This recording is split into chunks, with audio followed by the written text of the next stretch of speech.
All right. So Dr. Nick, since you are already here, we will get started with you. And I don't anticipate that it will take the entire hour to get these two sessions done, but I am happy to stay here for the hour. We will be getting off right at the top of the hour. So yes, I am one of those annoying people that operates from net inbox 0 every morning. So these are the two things left for me to do today. So here's Dr. Nick's situation. Let me get this. Okay, here's what's going on. I'm 18 months into stepping away from a 23-year career and a 6-figure salary. I stepped away because it was ultimately not going to get me where I needed to be in terms of work-life harmony and ultimate financial goals. I'm in the midst of building an income stream through my anger resolution program, and I'm building in the building phase that isn't producing consistent income. Here's some context. I'm in the phase where it seems that organic reach and building is my only option, and those efforts are slow, and I feel like it won't even pan out. This is me being stuck in the human mindset. And a little hat tip to Dr. Jeff Spencer. I have some financial pressures looming based on less than ideal choices in the past years. Oh boy, do I feel that. Nothing major, but big enough that I have to plan to survive the impact and not have it implode my life. Here's what success would look like. Filling up upcoming cohort with a group of paid clients. Goal is 30 enrollments. I have 2 right now. All right, so What? Dr. Nick, I'm going to ask some clarifying questions. So what's landing with me is that there's actually a couple of different questions going on here. So I'm going to start with the immediate one. What is the, give me the details about the program. How long does the cohort stay together? How much does the program cost? This round, it's $850 per enrollment. And it's 5 weeks of live calls, and then 12 weeks overall of total support. And Oh, wow. support means they're in a community with, chat support. Okay. And when does when does the cart close and the program begin? I don't have a date on that, but I want it to start in Q4 of this year. So Gamia was dinging in just as you said that number. You want it to start when? Q4 of this year, so September, October. Okay, so starting in the fall, $850 per enrollment, 5 weeks of direct work, and then an additional 7 weeks of support. Yep. Cool. And I know enough about your work to know that you have done some pilot programs, beta programs, or done this at least a time or two before. Tell me what happened in those cohorts. What were the details there? Yeah, so originally, this is a receptivity part. I originally did this for a different mastermind called the Dad Edge. I was asked to write some content. I gave them 4 options that I could easily do, and they picked anger. And so that's where I took that as a nod from the universe that this might be the thing that I should bring forward. And so I've been really kind of working on that ever since. So this was April of 2020. So right as COVID was maxing out, right, or the scare of COVID was really kind of washing through everybody. So it's been through that mastermind twice now, and the feedback there was the best content. So this group has a monthly agenda. So this became the 1 a week doing something related to the agenda. So the feedback was this was the most impactful and most well done content to date. So probably in the mastermind had existed for about 3 years up until this point, which then led me taking over the content for the group. And so that's a little bit of an income stream that I still have. I've done it individually since then, walked people through it. And then I did a beta cohort where I took 10 men through it. And that finished up in June. And so took all that feedback and improved, different aspects of it based on the feedback from the men. So that's where I'm at. Cool. What was- Alongside of this, I have experience selling quote unquote high ticket coaching to people. So it's $3,000 to work with me, over the course of 90 days. I've done that now 18 times. So that part isn't necessarily a hurdle. And so do you have some of those clients right now? Yeah. Okay, perfect. What did the 10 people in the beta program pay? Nothing. Oh, okay. And what about the mastermind? What do you mean? You said that you kind of workshopped it through 2 different masterminds. Was that just the cost of the mastermind, or did they pay something additional? Okay. No. Yeah. Okay. I mean, I So was comped like $200 for that. Was at the time that was the going rate, was to comp people $200 for providing content. So gotcha. definitely a live to learn, give to earn type of embodiment. Yeah. Yeah. So just a reflection, also kind of, I'll put a question mark on it so you can give me, make sure that I'm understanding. So the first situation, what's going on in terms of, walking away from a 6-figure salary and needing to replace it with with some sort of new thing that is of your own creation. That's probably a much longer term solvable problem than this thing that we're addressing at the bottom. I know that this thing at the bottom is a piece of that. I'm a full-time university professor, so I have. Oh, so you're still doing that. That's not what you're walking away from. No. Okay. So the thing you walked away from was that the corrections job? Yep. Gotcha. Being an administrator in charge of an entire facility. Gotcha.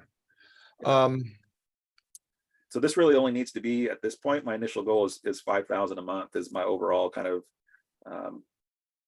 initial step, because that will free up important other things in my life. Yeah. Yeah. So, I guess the things that I'm just going to, I don't have a ton of information, but I've got some context and you've provided some good information. I'm just going to kind of brain dump some things that are swirling in my head, and we'll tease apart whatever might be helpful. So in terms of meeting a specific revenue goal, and 5,000 is a pretty typical first step beyond I'm earning 1,000 to 3,000 a month, with this thing that I'm playing around with and getting started. I think obviously working towards getting more of the 3K clients would be a faster path to that. But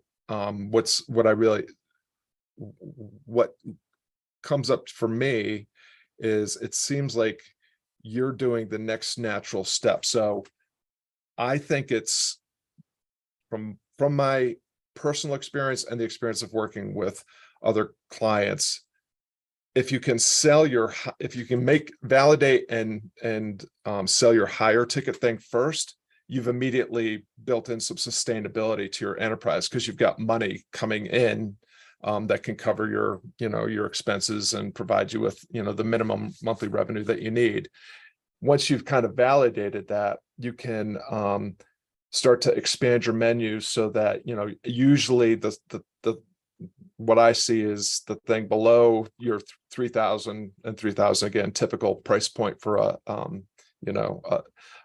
non-guru'd high ticket program. And I'm hoping nobody here aspires to be a guru. So the step down from 3K would be something in the 1K range, which is kind of what this sounds like. And then you might even consider stepping something down, like just doing a course version of this. That's just like 300.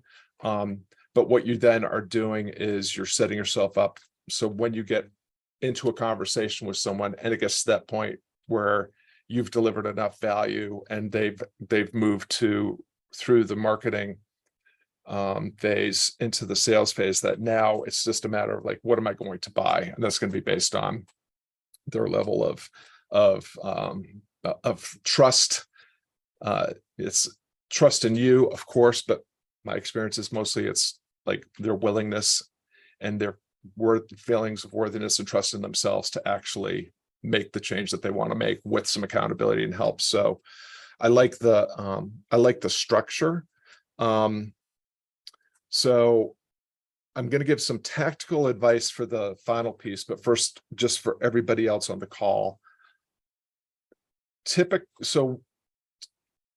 Typically, when we're looking at solopreneurs or freelancers, which I'm assuming most of us here are, a freelancer is someone that's only making money when they have a contract or a gig, and an entrepreneur is someone building a business that can actually run without them, that they might sell or might hire people to work for them so that they can make money while they sleep. That's obviously the ultimate dream. But at the solopreneur phase, you're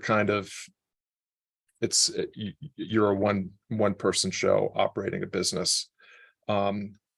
What you have to do is you have to work your way through a marketing sequence and a sales sequence.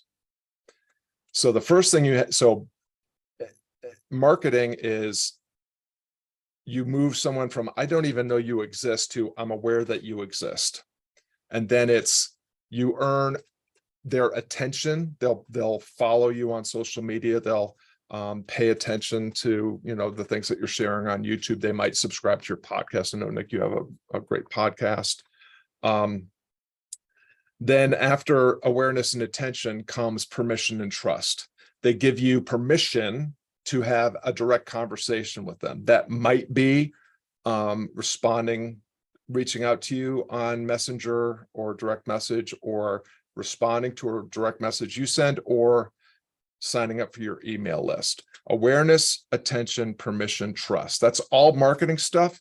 Super hard to measure. And but you have to do the things that you need to do, whether it's social media, podcasts, YouTube channel, blog, whatever your means is. You have to be getting the word out and delivering a ton of value in that way to get that brand recognition. And just to be clear, your brand is not what you think you are or what you think you do. Your brand is not your logo. Your brand is not your catchphrase. Your brand is what people who see your content think about you. It's your reputation, that what they think of you, not what you are trying to convince them that you are. And if you do it with intention and integrity, you have a very good chance that your character and your reputation actually overlap a good bit. And so, that's the key to me, is in terms of showing up authentically during the marketing phase, so that the sales phase becomes a little bit more frictionless. Sales is when, after you've started a conversation with them, they have interest, and then they are enrolled in the journey that you can take them on. And then finally, they are invested. You've gotten them on a sales call, you've given them the options, and they've decided that they're going to invest in the change you can help them make. That's a long causal chain that's very prone to breaking. And so, just in terms of your long-term planning, Nick, and I've seen some of your content on social media, so I know you're doing a lot of this. It's how do you show up on social media? How do you show up on your podcast, delivering a ton of value, also giving people a reason to engage you in conversation, so that you can move more effortlessly from, through those first 4 steps: awareness, attention, permission, and trust, into the interested. And that interest is happening as soon as you engage them in direct conversation. So just things to consider optimizing right now, just in case you're not. Like, is, you know, when you are posting your social, your podcast episodes, are you making sure that you're promoting this program at the front end of that? Um, uh, when you're posting on social media, you know, is there a way that you can get people's interest piqued in this thing that you have without, and here's the thing about that is everybody shares too much. In that causal chain, what you want someone to do is continue to take small steps toward you. You're not reaching out and grabbing anybody by the throat. You're always delivering just enough information to get them to create enough tension for them to take another step towards you for more information. So I have a program starting this fall. There's room for 3 more members. If you're interested, let me know. Make them write you saying, hey, I'm interested in the program. Cool. You know, the next step is not here's the program and here's the link to buy. The next step is the program starts on September 13th. It lasts for 5 weeks and offers 7 weeks of support after that. Are you available? Is that a time of the year that you have some availability and would be interested? Yes. Cool. And then you just keep they think they're vetting you and your program, but you're actually vetting them. And every time they answer one of your questions, you are earning buy-in and lock-in. You are becoming the only choice they have because they've already invested this time, attention, and effort to communicate with you, and you're delivering value all the way along. And so by the time it gets to, let's jump on a call, like honestly, most of the time people ask me if they can have a call before I say, hey, would you like to get on a call? And that's the goal, because if they ask you for a call, it's time to like, here are the choices, which one works best for you, and they're going to buy something. Never give a link or pricing information until it's asked for, and I never talk price unless we're on a call, because price is subject to change. And when people ask about price, they're looking for the cheapest option, and that they're not thinking about the fact that it's actually cheaper for them to pay and solve the problem now, so they can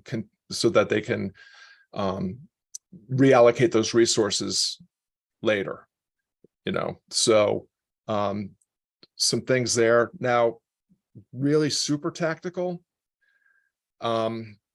You know, wanting 30 enrollments and right now having 2 and wanting to start in September, you're looking at a very narrow time frame.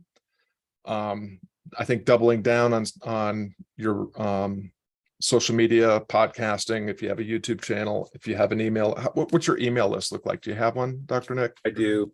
Yeah. I mean, it's probably got like 20 people on it. Okay. So, I think at this point, really tactically, the best thing that you could do is to go as direct as possible and as you're comfortable with, going to the people in the mastermind, going to the people in the first cohort, and it's still starting with the conversation. Hey, it's Nick.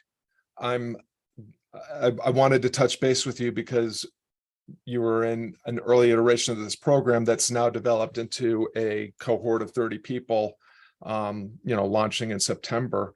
You know, you could say just, or even before you say that, you could say, hey, you were in an early version of a cohort I'm developing. How are things going for you right now?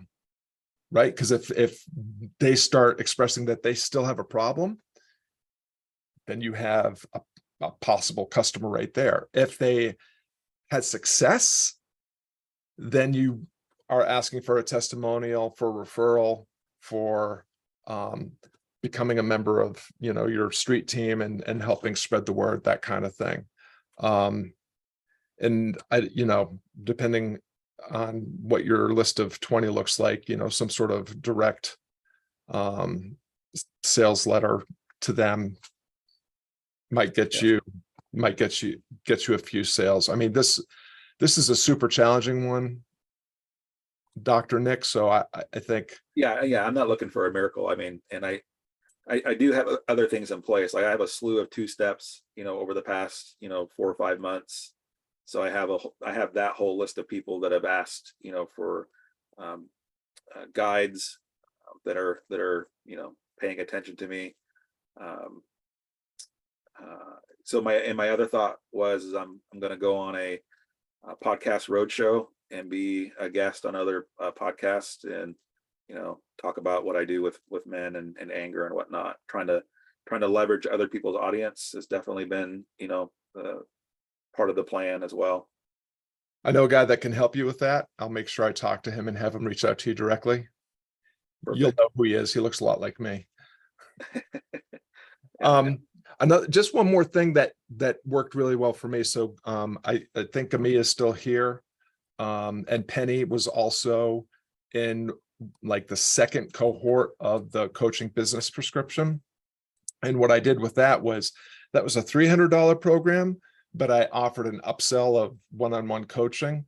And so I think Amia and Penny actually bought that upsell. So you can take these 800, these people that paid $850 and say, hey, I'm offering a discount on my 3-month coaching program. If you want to catalyze your experience with this, in addition to backing out the $850, I'm going to take off an additional $150. That makes the package, $2,000. I mean, even if you sold one of those to the 2 you have there, I could do that with the cohort of 10 I did through as well, right? Exactly. So think, like, I'm not big on the upsells where they buy something, then they go to another page where they can buy this, and then they go to that's. I mean, some people like me do that. I'll buy everything, but Right. not very many people are like me, right? But if you're offering real, because ultimately, well, here's just one final thought. I don't know any of the details of your anger management program, but what you are offering, I'm sure, is information that people could find in different words through different sources elsewhere. It's just information. I would share as much of that as possible and help as many people as possible, when they're commenting or responding, or because ultimately the value, what I do know about you is the way I've seen you while I was on your podcast and I've seen you engage with other people is you're really selling proximity and access and accountability with you. And so by not giving an F about your intellectual property and just basically sharing it all, you're actually elevating your status and your authority, even to people that don't know a thing about you. And so that's another way that you might actually get a little bit more interest in what you're doing. And then the last thing I would say, Dr. Nick, is anything you can do to leverage whatever authority loops you have. You and Nick have been on a call recently.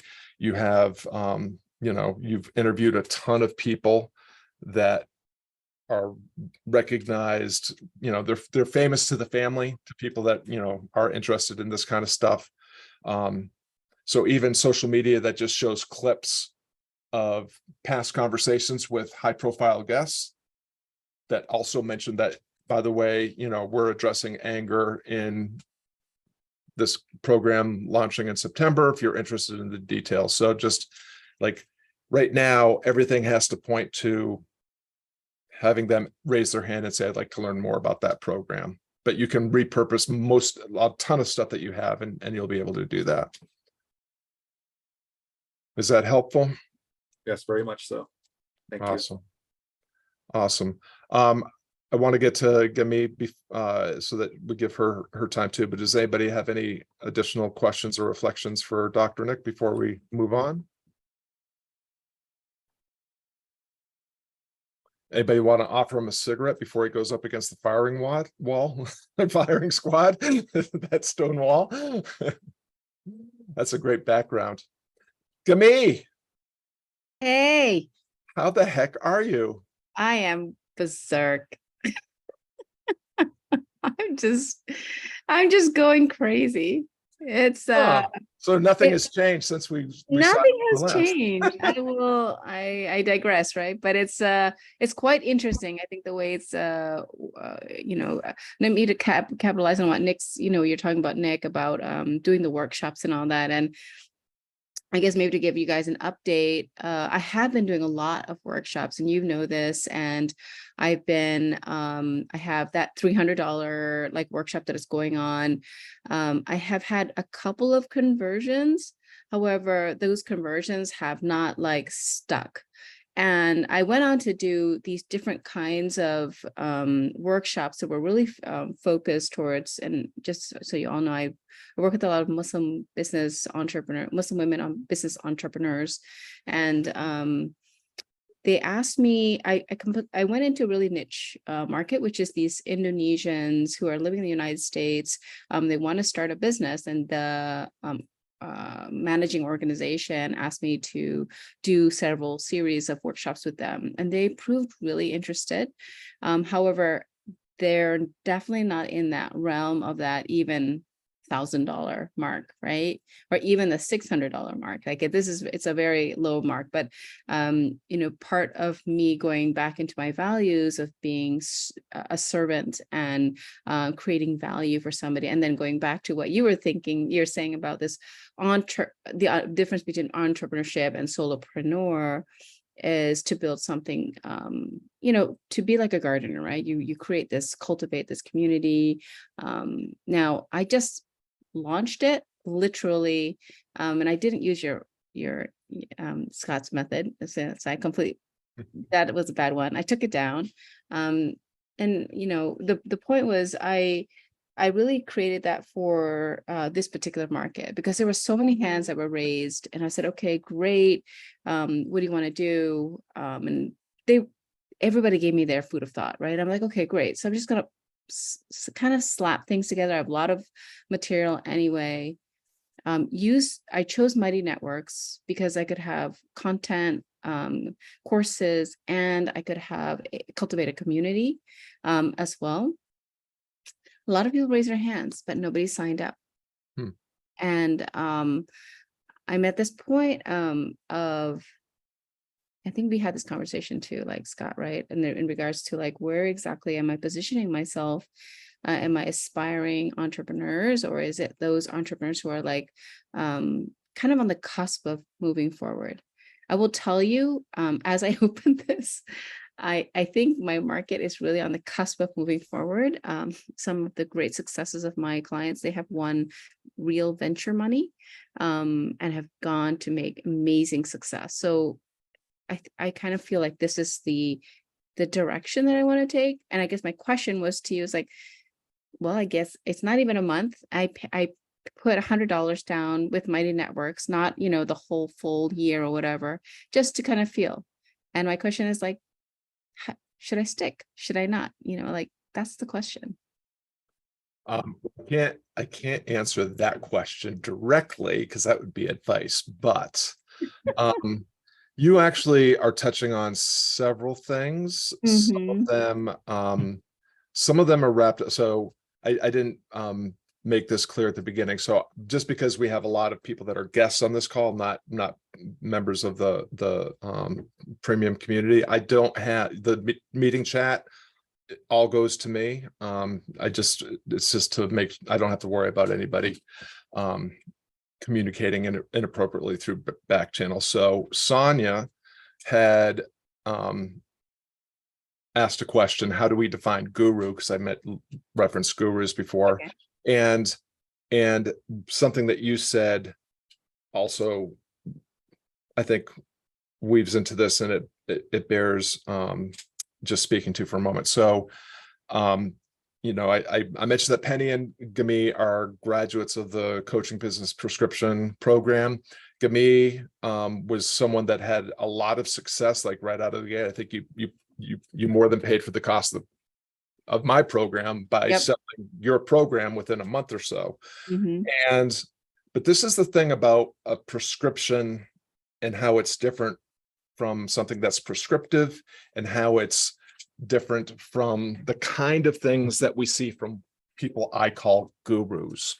Okay. So if now just put all of your feelings about the medical system and doctors and all that aside for a minute. I mean, in a perfect world, a doctor is diagnosing an individual and looking at their, their holistic situation. What's their age, what's their health, what's their diet, what's their level of activity, and running tests and trying to get really specific about whatever's going on with this specific patient. They are diagnosing this individual's situation, and then they will prescribe a treatment. It's not a prescriptive treatment that they would give to everybody that they meet that day. It is a distinct, unique treatment for a specific person with a unique set of circumstances. That's how I define the difference between a prescription, which is something that I try to teach and try to do with my clients, and a prescriptive treatment where I say, here's the 5 steps that you need to reach 10K per month. We see, and so those are the guru type of offers and this is just my opinion, but when what we often see are these offers that offer, earn 10K a year as a coach in less than 90 days with my 5-step Facebook strategy or whatever. That is something that probably worked for the person selling it. And so they feel like if it worked for me, I'm sure it will work for other people. And they are providing a prescriptive treatment to everybody that comes, everybody that offers it. What often happens is, there's guarantees with these kind of offers. And when, 90% of the people that buy it don't get the result, they are all accused of not having the right mindset. That's a guru. For me, that's a guru. I don't think that they're necessarily evil people, manipulative people, or people that are, maybe some of them are, but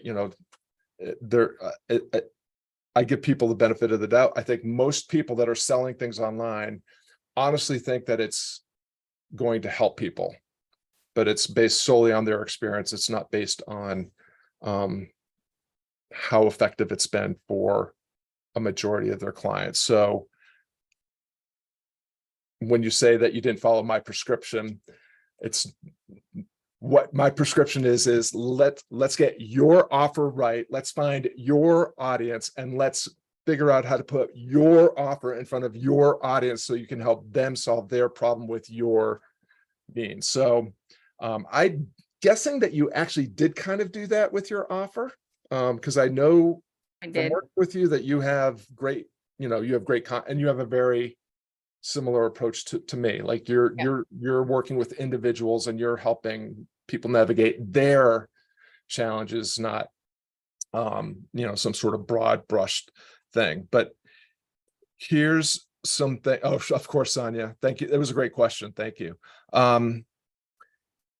Here's some things to think about. And Nick, this might actually apply to your situation too. In fact, I think Nick and I talked about this at some other point, but when you're looking at your ultimately, what you're trying to do is like the way that I think about any problem that I'm trying to solve for myself or for a client or, an offer that I'm creating is a person needs to know where they are, where they want to be, and what's in their way, where they really are, where they really want to be, and what's really in their way.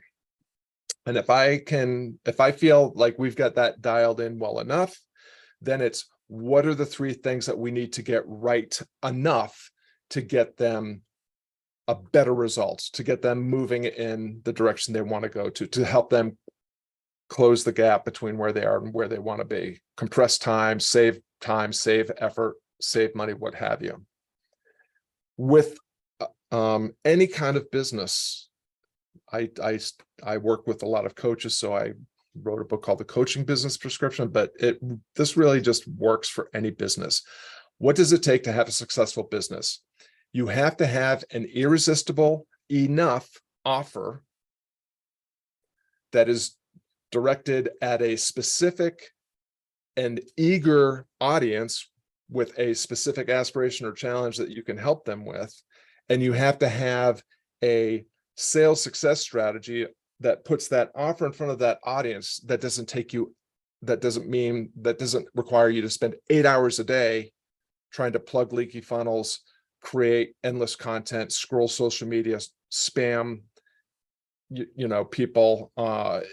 people's messenger or through email. You just need to get, so I say, all you have to do is get an irresistible enough offer, an eager enough audience, and a 30-minute a day sales success strategy. It sounds simple because it is simple, but simple is not easy. But if you can get those things dialed in enough, then it's just a matter of which of those things is underperforming and how do I raise the floor on that one? Because you never are going to get exponential results by pushing on the ceiling of what's working well. If something is 90% effective, closing the gap between 90% and 100% is a huge lift. Lots of time, lots of effort, lots of money, and the return on that investment is very, very low. But if you have something that's performing at a 40% level and you raise it to 50%, you're going to get a huge bump in the overall efficiency of your system and the result that you want to get. So let's actually pull up your thing, because I remember yes, you were just in time, Camille, but I did take a quick look. Okay, so yeah, so aspiring Muslim women entrepreneurs is the market. A membership, did a lot of workshops that aren't converting to my one-on-one coaching. They are low cost, and 15 people sign up at a founding price. Gotcha. Okay, so a lot of what I was saying to Nick really applies to you, but here's some things to think about. Memberships are wicked hard. That's an old Boston boy talking now. Yeah. Memberships are wicked hard. They're hard to get people into. They are hard to keep people in, and they require an enormous amount of resources, your time, your effort, your energy. Yes. And what I would, if a membership is the direction you want to go in, how can it be easier and more effortless? So Mighty Workshops, or Mighty, what is it? Network. Mighty Network.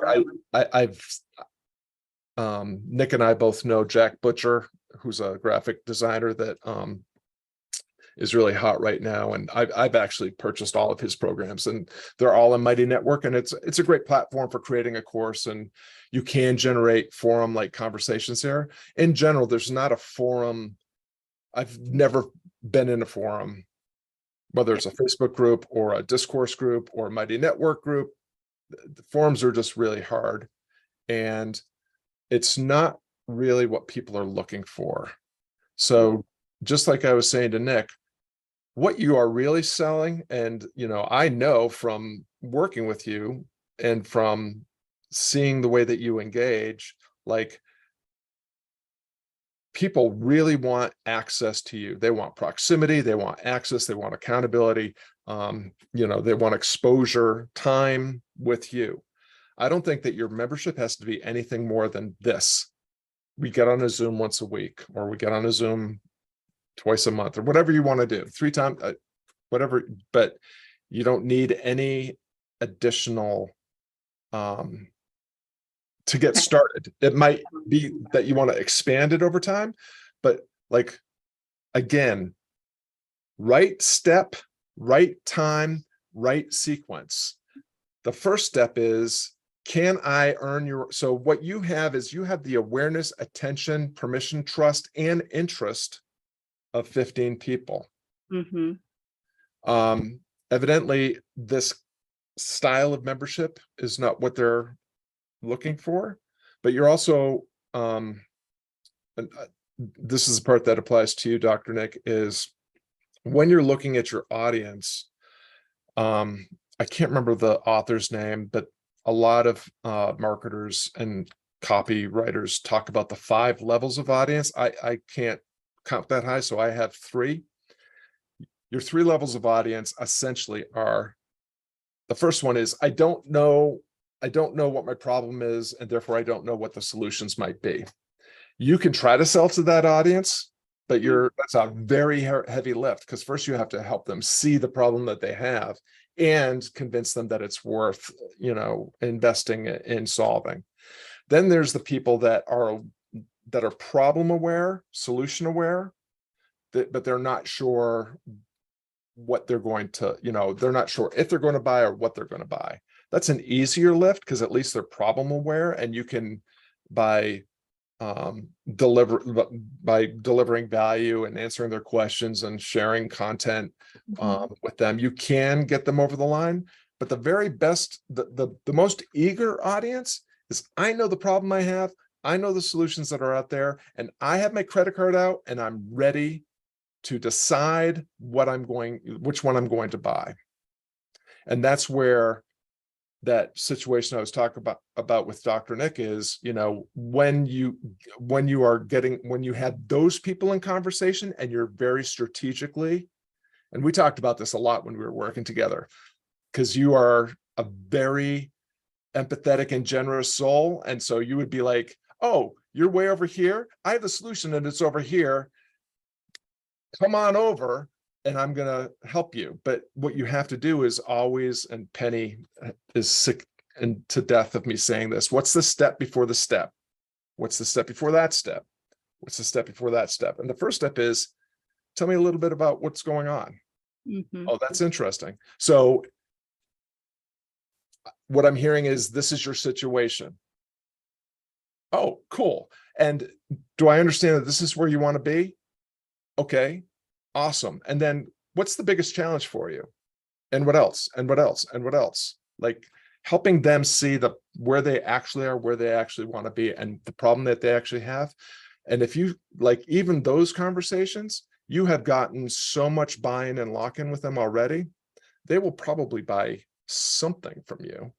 And then if you're dealing with people that are problem aware and solution aware, you're actually not worried about that pricing thing as much as you think you are. Mm-mm. Because if they can spend $1,000, and I would argue that anybody that has the devices and apps they need to see your offer has enough discretionary income to spend on their problem. It's a matter of worthiness and will, and have you earned their permission, trust, and interest? Because if you get them to the point where it is clear to them that you are a woman that has a solution to their problem, and if they spend just this little bit of money and this little bit of time, it's going to accelerate and catalyze them to closer to where they want to be, to help them close that gap. $1,000 ain't nothing. Yeah. It really isn't. So I mean, in the situation that you're in, I don't think you need to hang on to Mighty Networks. If you want to, that's fine. But I don't want to, because yeah, I really feel the pain of, I'm not visiting it enough, I'm not doing this enough, and there's just like so many other parts of my business that are equally exciting. And I'm telling you, admin stuff, aka trying to put that Mighty Networks together, bruh. do you know Tanya Marion? Tanya No. Marion, she was a long-term client and member of this community for a long time. She worked with Seth on the Carbon Almanac, maybe Noha. Were you on the Carbon Almanac? No. Okay. Mm-mm. Anyway, she's I can connect you, but I mean, she tried to make Mighty Networks work for her for the entire time. Like we worked together for like 2 years, Mhm. and the whole time it was just like, Tanya, please, like, Yeah. save your money and save you know. But I mean, I've never seen someone work so hard to make something work, and it just never worked. And it wasn't for her lack of trying or caring. So if you'd like to talk to her about her experience, I can connect you all. But I would the love the punchline is the story that I tell in the prescription is the God honest truth. Mm-hmm. My first offer was $100 an hour coaching offer that all of my friends were telling me was what I should do. And so when it push came to shove and I was desperate to make a buck, I didn't want to be a coach. Just like I didn't want to be a guitar teacher. And then it turned out that being a guitar teacher was the best job I ever had until this one. And I didn't want to be a coach, and it became the best job I ever had. Mm-hmm. Well, the next one, I don't know what that's going to be, but I literally created a Google Doc with a PayPal link, and I said, here's what you get. Here's how much it costs. And I sent it to all my friends that said I should be a coach, that I'd be a great coach. I said, okay, I'm a coach. You want to buy? And I said, if I get 10 people to buy, I'll pursue this. And I got 11 people to buy. And then I screwed it up. I screwed it up by working on a logo and building a website and starting a YouTube channel and a podcast and a blog and a lead magnet and a mailing list and blah, blah, blah, blah, blah, blah, blah. All I did was add cruft to a system that already worked. All I had to do was connect with people, share the offer, take their money, and do the thing. Yeah, that's the biggest takeaway. The biggest takeaway for me, and I think I took it away from, this is why I didn't commit to Mighty Networks. I literally told myself, look, if I don't hit this number before the end of the month, it's done, right? Because that is just not worth my time. And I'm already playing at that $600, $1,000 level. And this is just me being a servant trying to like, hey, you guys got this. And everybody's asking me, how can I continue on with you? Well, you can do this, and nobody wants to, right? I would create $100 membership to meet once a week on Zoom. Yeah, I completely forgot about that. Yeah, I mean, that's, what more do you need?